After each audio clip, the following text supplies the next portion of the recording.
नमस्कार दोस्तों, बॉलीवुड की रोचक जानकारियों के क्रम में दोस्तों आज हम आपके लिए लेकर आए हैं बेहद खूबसूरत और बेहतरीन अदाकारा हेमा मालिनी जी के जीवन से जुड़ी हुई कुछ रोचक जानकारियां। तो दोस्तों आशा करते हैं ये जानकारी आपको अवश्य ही पसंद आएगी। आर चक्रवर्ती उर्फ हेमा मालिनी भारतीय फिल्म इंडस्ट्री की एक बेहतरीन अदाकारा है।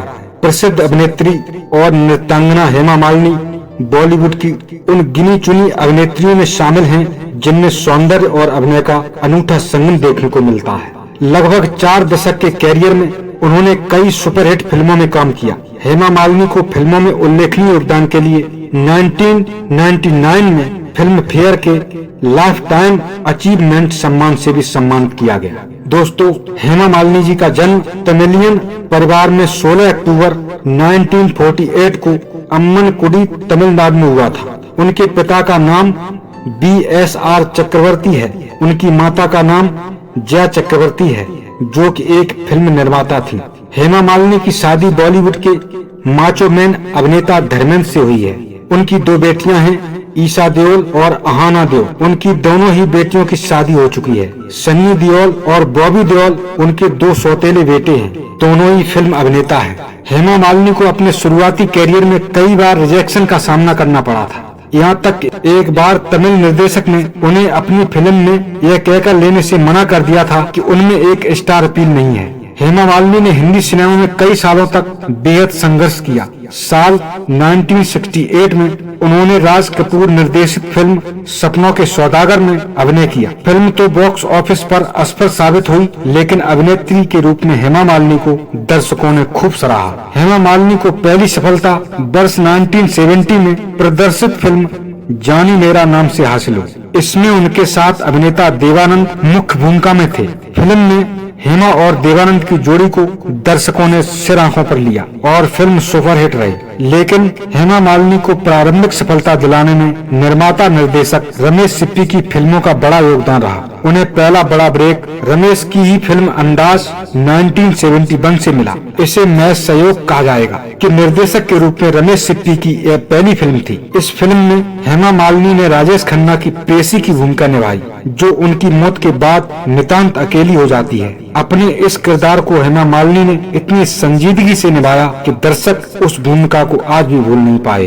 वर्ष 1972 में हेमा मालिनी को रमेश सिप्पी की ही फिल्म सीता और गीता में काम करने का अवसर मिला, जो उनके सिने कैरियर के लिए मील का पत्थर साबित हुई। इस फिल्म की सफलता के बाद वह शोहरत की बुलंदियों पर जा पहुंची। उन्हें इस फिल्म में दमदार अभिनय के लिए सर्वश्रेष्ठ अभिनेत्री के फिल्म फेयर के पुरस्कार से भी सम्मानित किया गया। रमेश सिप्पी निर्देशित फिल्म सीता और गीता में जुड़वा बहनों की कहानी थी, जिसमें एक बहन ग्रामीण परिवेश में पली बड़ी है और डरी सहमी रहती है, जबकि दूसरी तेज तर्रार युवती होती है। हेमा मालिनी के लिए यह किरदार काफी चुनौती भरा था, लेकिन उन्होंने अपने सहज अभिनय से न सिर्फ इसे अमर बना दिया, बल्कि भविष्य की पीढ़ी की अभिनेत्रियों के लिए इसे उदाहरण के रूप में पेश किया। बाद में इसी से प्रेरित होकर फिल्म चालबाज का निर्माण किया गया, जिसमें दोहरी भूमिका वाली बहनों का किरदार श्रीदेवी ने निभाया।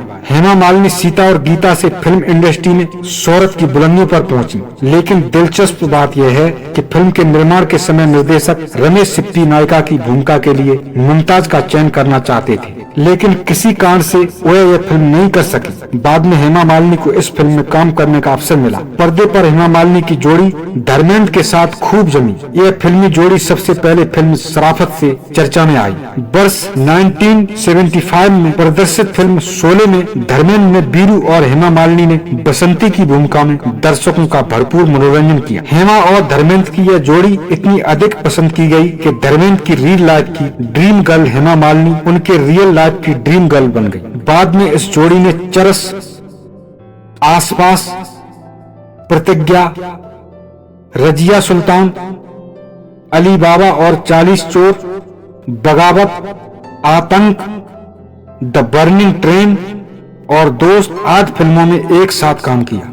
वर्ष 1975 हेमा मालिनी के सिने कैरियर का अहम पड़ाव साबित हुआ। उस वर्ष उनकी सन्यासी, धर्मात्मा, खुशबू और प्रतिज्ञा जैसी सुपरहिट फिल्में प्रदर्शित हुई। उसी वर्ष हेमा मालिनी को अपने प्रिय निर्देशक रमेश सिप्पी की फिल्म शोले में काम करने का मौका मिला। इस फिल्म में अपने अंदाज से हेमा मालिनी ने दर्शकों का भरपूर मनोरंजन किया। फिल्म में हेमा मालिनी के संवाद उन दिनों दर्शकों की जुबान पर चढ़ गए और आज भी सिने प्रेमी उन संवादों की चर्चा करते हैं। 70 के दशक में हेमा मालिनी पर आरोप लगने लगे कि वह केवल ग्लैमर वाले किरदार ही निभा सकती हैं, लेकिन उन्होंने खुशबू 1975, किनारा 1977 और मीरा 1979 जैसी फिल्मों में संजीदा किरदार निभाकर अपने आलोचकों का मुंह हमेशा के लिए बंद कर दिया। इस दौरान हेमा मालिनी के सौंदर्य और अभिनय का जलवा छाया हुआ था। इसी को देखते हुए निर्माता प्रमोद चक्रवर्ती ने उन्हें लेकर फिल्म ड्रीम गर्ल का निर्माण तक कर दिया। हेमा ने 2003 में भारतीय जनता पार्टी की ओर से